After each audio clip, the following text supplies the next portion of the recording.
Hello everyone, this is Mohammad Saib Nabbar Prohor, yet another with another video. So today we are going to talk about challenges of machine learning methods. In last video, I talked about overfitting and underfitting, and today we are going to talk about other challenges that we face while training a machine learning model or while using a machine learning method.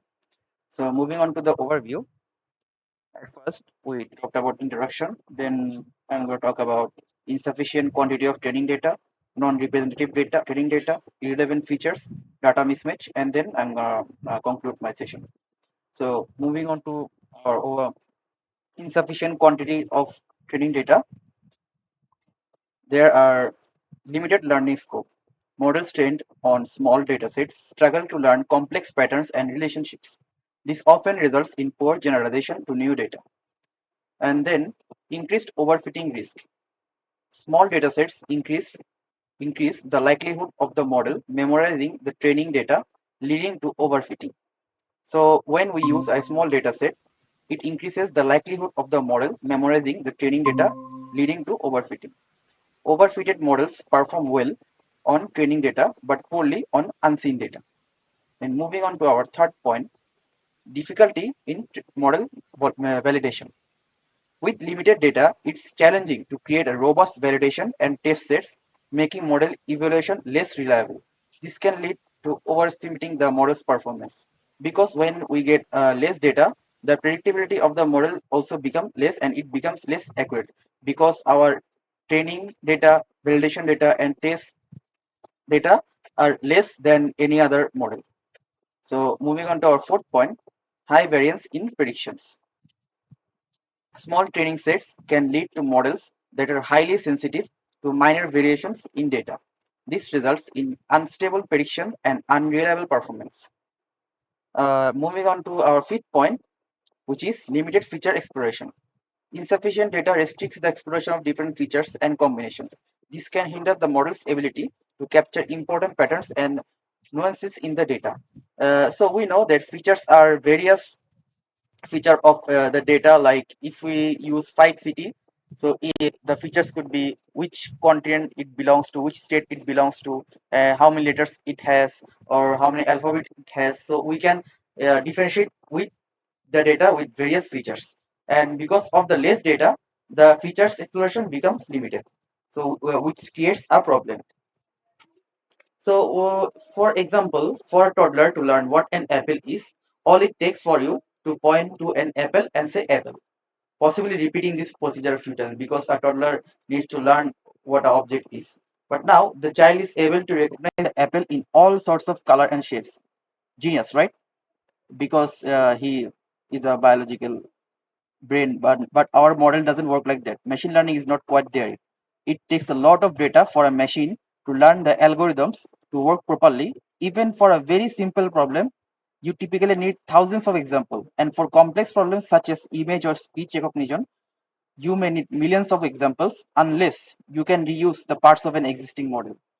So you can see that insufficient quantity of training data can create various problems as overfitting. That's why it is a challenge we face while training our model. In a famous paper published in 2001, Microsoft researchers Michael Banco and Eric Brill showed that very different machine learning algorithms, including fairly simple ones, performed almost identically well on a complex problem of natural language disambiguation once they were given enough data. So as you can see that even the simple model can run very effectively if they are given proper amount of data. Then moving on to our next challenge, which is non-representative training data. So sometimes we get data which we can't represent for our benefit. So one of the problems we face is biased model prediction. Non-representative training data can introduce biases into the model, leading to unfair or inaccurate prediction. This can particularly problematic in sensitive application like healthcare and finance, because for healthcare we actually need to be very sensitive because if the result is negative for a cancer patient, he can't be cured because we will not know that he is suffering from cancer. That's why using non-representative training data is very uh, risky for finance and medical fields. Then poor generalization. If the training data does not reflect the true distribution of the target population, the model will fail to generalize. This leads to poor performance on the real world data.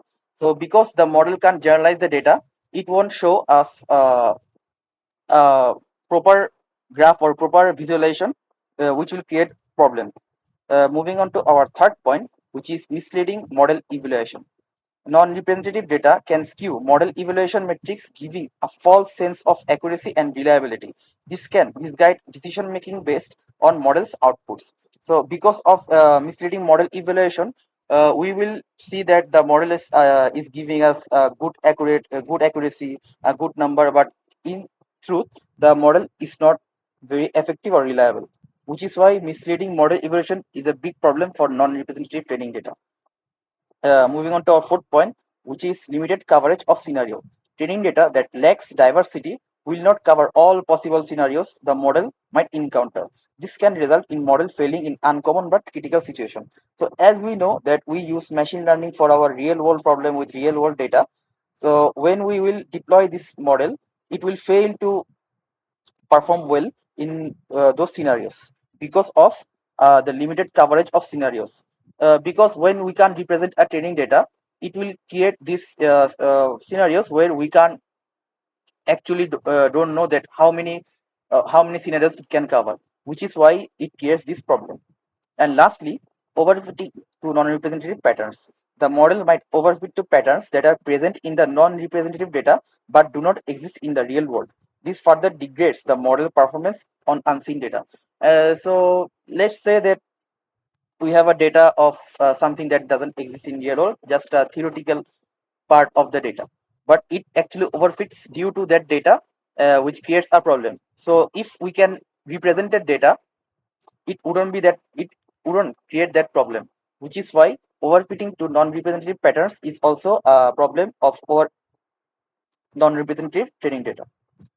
And in order to generalize well, it is crucial that your training data to be representative of the new cases you want to generalize to. This is true whether you use instance-based learning or model-based training. For example, the set of countries we used earlier for training the linear model was not perfectly representative. A few countries were missing. If you train a linear model on this data, you get the solid line, while the old model is represented by the dotted line.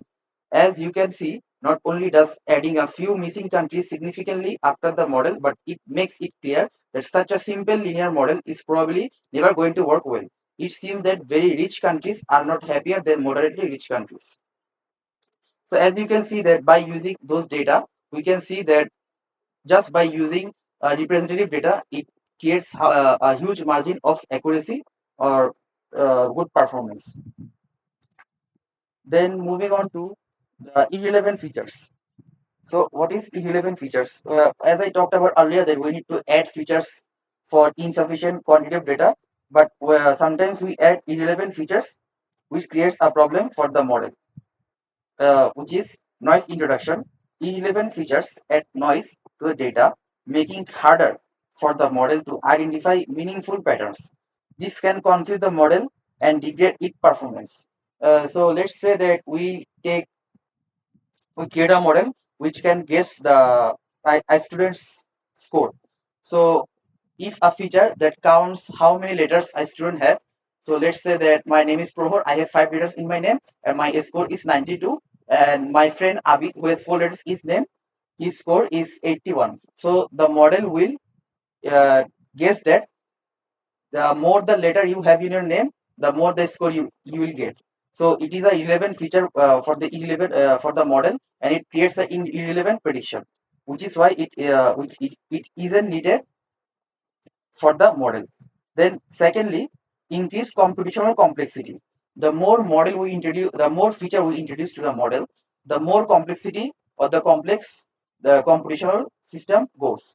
Because including irrelevant features increases the computational burden and resources requirement for training and inference. This can slow down the model development process.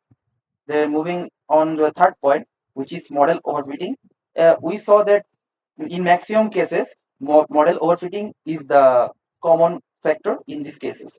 Irrelevant features can lead to overfitting as the model might learn spurious correlation that do not generalize.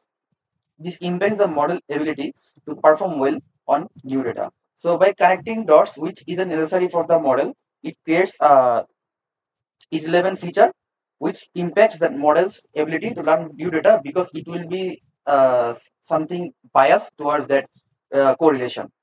Moving on to the fourth point, which is reduced model interpretability. A model with many irrelevant features becomes harder to interpret and understand. This can complicate the process of deriving insights and making informed decision based on the model because as many features we will get, the data showcase will be hazy for the model to understand the patterns of new data and or real life data. Moving on to our last point, which is difficulty in feature selection.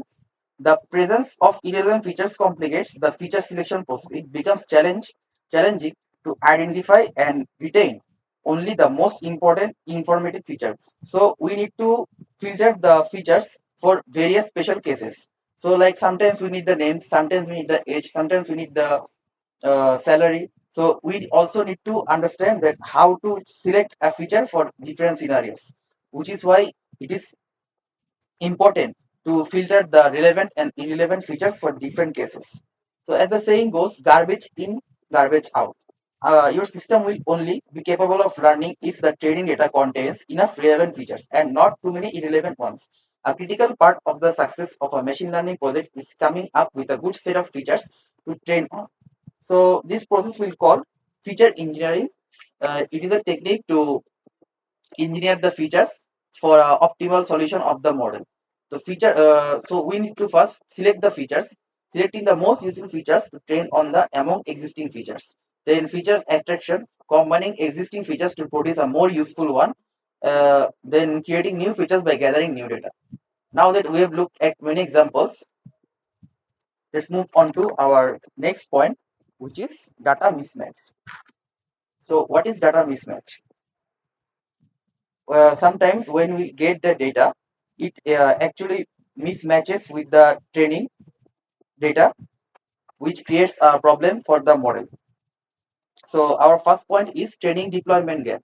A mismatch between training and deployment data can cause the model to perform poorly in real world scenarios.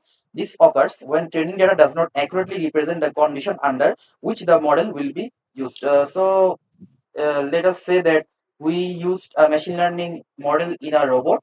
It will perform in underwater. So we tested the data from above the water and launched it into the sea. But it will perform poorly because it doesn't have the proper data of underwater. Then moving on to the concept drift, over time, the underlying patterns and distribution in the data can change, leading to concept drift. Models trained on outdated data may become less effective and require retraining. So let's say that a model that predicts the temperature and it just have data till 2005. So as we can see that our temperature is rising more and more day by day, but it doesn't have the data after 2005. So from 2006 to 2024, we have been suffering from various heat stroke, various heat wave, and it doesn't have that data. So which is why it can create a concept drift because of this data mismatch. Then moving on to our third point, which is domain adaptation challenges. When training and deployment data come after different domains, adapting the model can be difficult. This requires techniques to handle domain shifts and ensure consistent performance. So because of the varieties in data, we need to ensure that it doesn't affect the model and the data adapts with the domain used in the model. Then moving on to the inconsistent data quality. Variations in data quality between training and deployment datasets can affect the model performance. Ensuring consistent data pre-processing and quality control is crucial. We know that we need to pre-process the data before using it to train the model. That's why we need to make it consistent so that we can ensure the data quality. Moving on to last point, which is evaluation misalignment. If the test data used for evaluation does not match the real world data, the model performance metrics can be misleading. This can lead to an overestimation of the model's effectiveness and potential deployment issue. As we know that even though we use thousands of or millions of data, real world data we cannot predict what it can be. So which is why we need to prepare and use proper data so that we can evaluate the misalignment and alignment of the model. So in some cases, it is easy to get a large amount of data for training, as I said, but it is not perfectly representative of the data that will be used in the production. For example, suppose you want to create a mobile app to take pictures of flowers and automatically determine their species. But you can easily download millions of pictures of flowers on the web, but they won't be perfectly representative of the picture that will actually be taken using the app on a mobile device. Perhaps you can only have 10,000 representative pictures. Uh, in this case, the most important rule to remember is that the validation set and the test must be representative as possible as much of the data you expect to use in the production. Because if the validation data and test data matches with the real world more and more, then the real world problem won't be an issue. So in this case, the most important rule to remember that validation set and test must be representative as possible of the data you expect to use in the production, so they should be composed exclusively of representative pictures. You can shuffle them, put half in the validation set and put half in the test set, making sure that no duplicates or near duplicates end up with both sets. After training your model on the web pictures, if you observe the performance of your model on the validation set is disappointing, you will not know whether that this is because of your model has overfit and training set, or whether this is just due to mismatch between the web pictures and the mobile app pictures. One solution is to hold out part of the training pictures it in yet another set that Andrew Ng calls the train depth set. After the model is trained on the training set, not the train depth set, you can evaluate it on the train depth set. If it performs well, then the model is not overfitting the training set. As I said about KA validation in the last session, there is a way we can fix this issue. So if it performs poorly on the validation set, the problem must come from the data mismatch. You can try to tackle this problem by pre-processing the web images to make them look more like pictures that will be taken in the mobile app and then retaining the model. Conversely, if the model performs poorly on trained data set, then the model must have overfit training set. You should try to simplify, regularize the model, get more training data and clean up the training data as discussed earlier. And that was our challenges of machine learning methods. Hopefully I will come up with real life coding problems in my next session by using Panda. Thanks for staying with us.